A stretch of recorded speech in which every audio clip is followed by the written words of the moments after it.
love of God, love of neighbor, love of country. When one goes out, all go out. See, if you're pro-life, you're pro-America.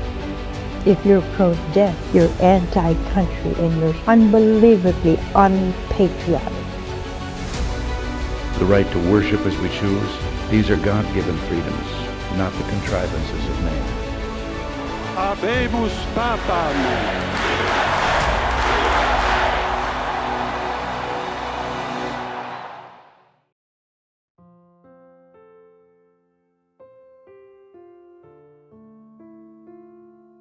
On August 29, 1769, Rose Philippine Duchesne was born and baptized in Grenoble, France. She was named after Saint Rose of Lima, the first saint of the Americas, and Saint Philip the Apostle.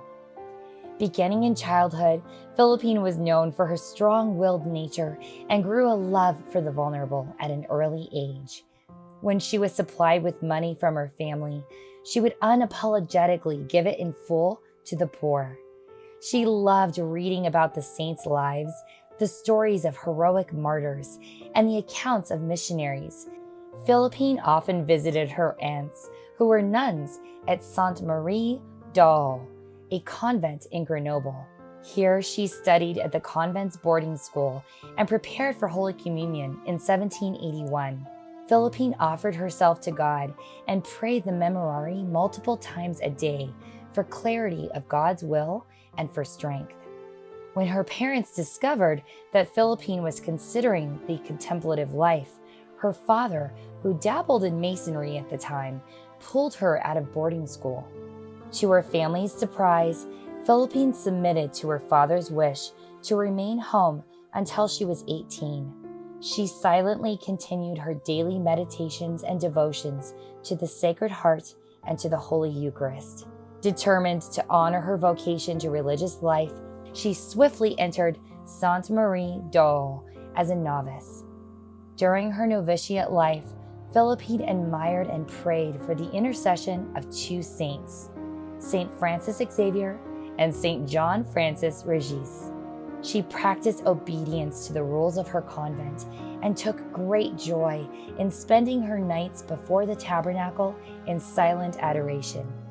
While Philippine was supposed to make her religious profession in September of 1789, her father demanded she wait until age 25 due to religious suppression in the land. Sainte Marie d'Aul unfortunately closed down during the French Revolution, and after being unable to re-establish the convent, Philippine entered the Society of the Sacred Heart of Jesus. In 1818, she answered the call of missionary work by evangelizing to the French and Indians in the Louisiana Territory. She crossed the Atlantic with little to no understanding of English and a lack of financial aid.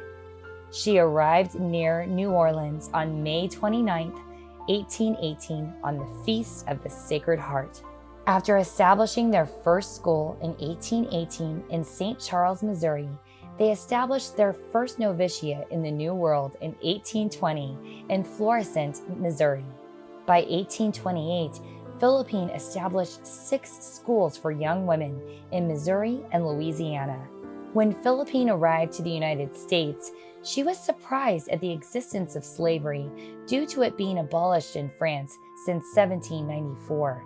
Disapproving of the practice, she attempted to find ways for slaves to enter schools and taught catechism to over 100 of them, writing that many lived like saints. At the age of 72, Philippine was asked to help the school for the Potawatomi in Sugar Creek, Kansas.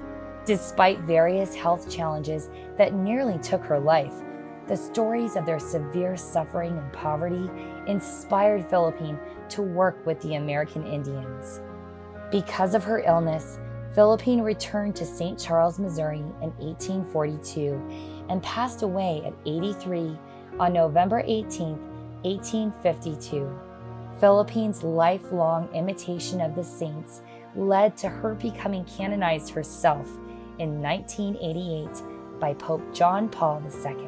Catholics today make a pilgrimage to the National Shrine of St. Rose Duchesne in St. Charles, Missouri, where her remains lie in a side chapel. Like St. Rose Philippine, let us look to the saints to guide our hearts into hearing God's call for our lives.